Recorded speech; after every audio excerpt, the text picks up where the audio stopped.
Hi guys! Galing na kami Bulacan.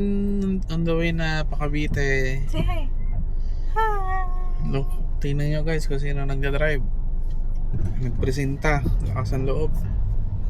Dito na kami Skyway actually. Medyo maulan. After, nag-start ako mag-drive 17 eh.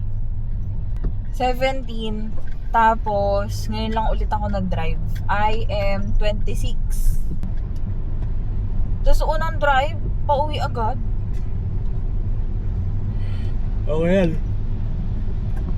Okay guys. Nag-drive na kagad ako kahit Technically, hindi po. Siya po ang nagpresenta na mag-drive siya. ako ba? Pinagbigyan ko lang. Siya na nagsabi na siya mag-drive. Nakawa na kasi ako sa'yo eh. Thank you. Buti naman. Buti na isip mo yun. Oo, syempre. Salamat. Anong way yun pag doon tayo? Quezon Avenue. Kasi namin. So guys, hindi ko rin kabisado yung daan. So hindi siya pwede matulog. Kasi pag natulog siya, paano kami uuwi? Technically, meron kaming ways. Naka-waze kami. Hindi ko maintindihan kung ba't di niya kabisado yung daan at hindi ako pwede matulog. Naka-ways naman. Hindi, kasi katulad... Hindi ko alam kung bakit hindi niya kayang sumunod sa instructions. Ay, grabe. Sabi ko kanina, kung maliwana, dumiretso pa din. May Grabe. ways pa yun. Hindi, kasi nakita ko sa waze kanina, diretso. So, kanino ako mag-aano kay waze o kay Nyenye? Nakaliko siya. Dumiretso lang siya. Anyway. So, nasa likod si si Sato. Tsaka si AJ. Si AJ yung pusa namin na bago. Not Yun sure yung... kung nasa vlog na siya or Wala pa. wala. Yun yung Valentine's niya, gift niya sa akin. Actually, oo, Valentine's gift niya sa akin. Sabi nung una, ayoko. Tapos ngayon, bumibili siya ng kung anik-anik. Siyempre, kailangan pusa eh. Mas marami pang gamit si Seiji ngayon kaysa dun sa dalawa niyang bulinggit.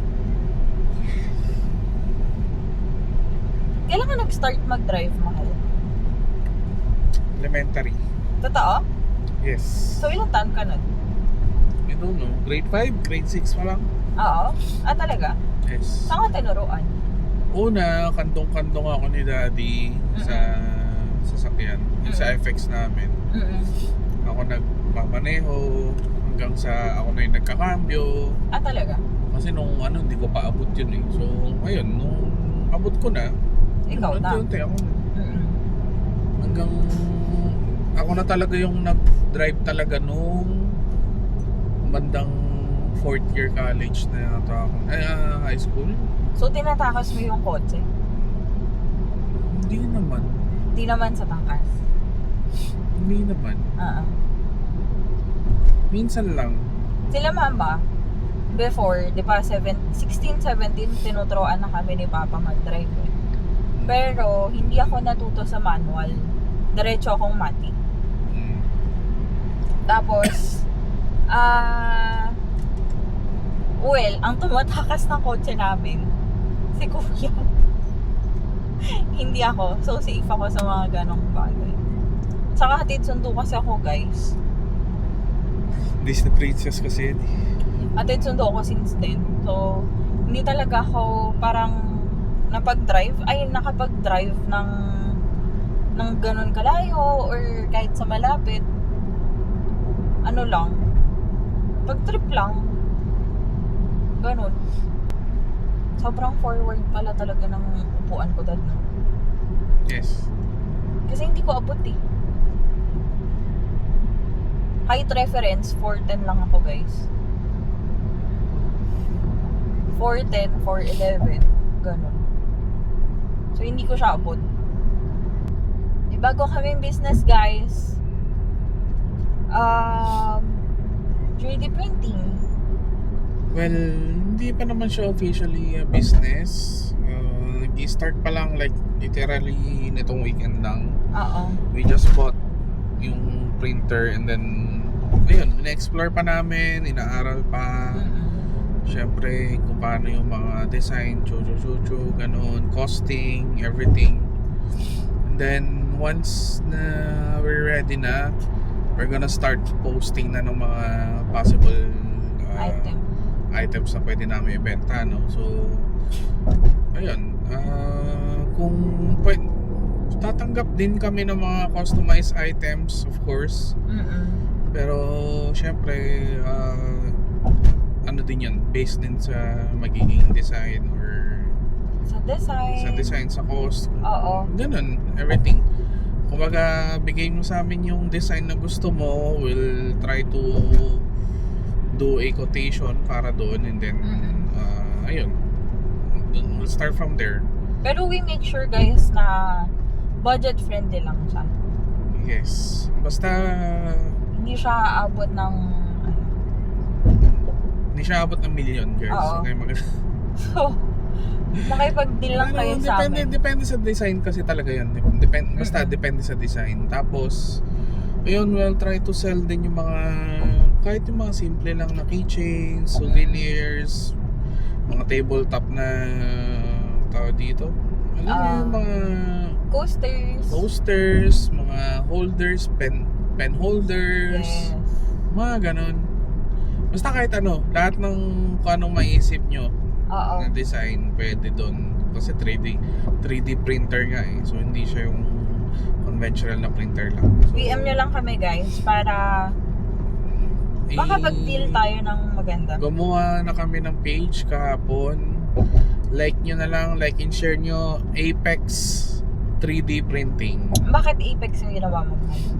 Apex kasi is medyo related siya sa 3D printing. Apex is yung top nung pinaka piniprint ng item, ng object, and then related din siya sa pets, like Apex Predator, mga ganun, sa animals, since mahilig tayo sa animals. So ayun, so medyo elegant din siyang pakinggan, like Apex 3D printing. So pag kumbaga ayun, kumbaga for me para siyang catchy, and then medyo like dali lang tandaan na na word. Kung sinabing shop na Apex 3D printing, kami yun. Yung ganun. Hindi na yung parang sobrang sophisticated na komplikado pa na kung anong brand name. Sino logo natin, Dad? Ayun, incorporate ko rin yung logo na yung itong tulog na aso namin dun sa logo. So kaya ayun, so far ayun, nag-start pa lang kami. We'll try to mag-start ng from zero, then move hanggang pataas hanggang sa pag kumikita na tayo ng medyo malaki. Syempre, we'll make it an official business na, like everything, like business permit, lahat. Yun ang goal talaga. Maging official business namin, no? So for now, small muna, practice muna, testing. Yun, para once na na tayo, okay na tayo, walang maging problema. So for now, we'll try to lang muna, like so mga friends, close friends, family members, doon muna try muna nating i-promote sa circle namin. Doon muna tayo mag-i-start. Tapos syempre along the way, by the grace of God, medyo tayo, like start natin sa social media, word of mouth, sana, di ba? Para kahit paano medyo malay nyo guys, sa mga next occasion nyo, kami na yun sa souvenir nyo.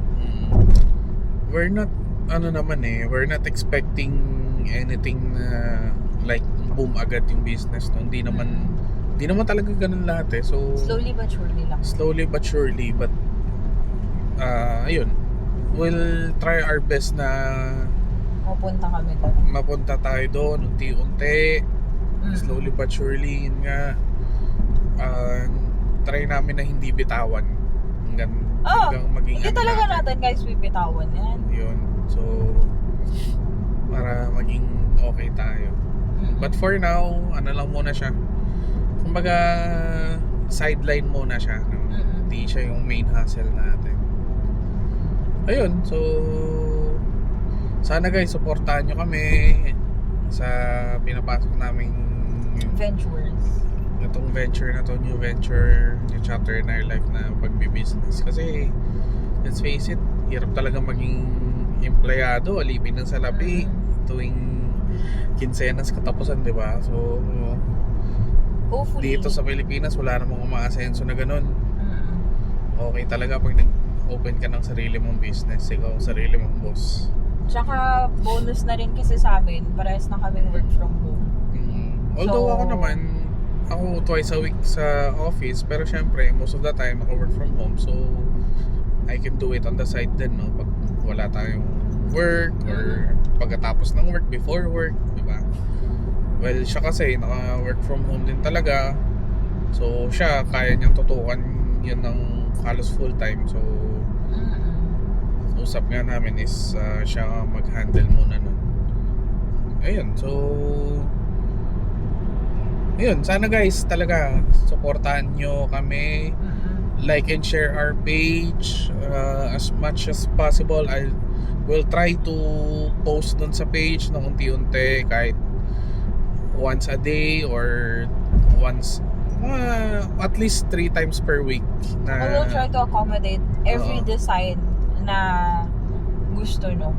Kung meron kayong questions or gustong inquire or at least quotation about sa design na gusto nyo, try to message our page guys, para kahit papano ayun, may entertain namin kayo, at the same time matry natin na mabigyan ng quotation yung gusto nyong design, and then magawa natin para we'll start from there. Ganun. Di naman kami magpa-price ng sobrang laki. Competitive naman yung bibigay naming price. Siyempre, hindi rin siya yung sobrang mura naman. Siyempre, yung tama lang yung sakto talaga. lang guys. Yung sakto lang for us. Sakto for the market lang. Ayun. Yun nga, sabi ko kanina, sana supportahan nyo. Kahit pag nagpo-post kami, try to comment, react, and most especially i-share nyo sa friends nyo yung mga post namin. It will be a great help. Kahit hindi kayo bumili, basta i-help nyo lang kami na i-grow yung community. Yes. Para malaking bagay sa amin malaking yun, guys. bagay yun guys, para malayo marating natin. Ayun. Ikaw, sasabihin ko ba? Wala pa kasi si Suki meron. Antok si Suki. Antok ba yan? Si Sato busy siya kasi mamintana eh. Ayun guys, so yan. Anyways, mabiyahe muna kami. Ito si Suki biyahe muna kami pa Cavite, then we'll try to update you. Yes, 30 minutes na lang guys. 30 minutes na lang. Then guys, hindi na ako kita sa camera eh. Ulo na lang ni Suki. Hey guys, bye bye. Bye bye. Yan na lang.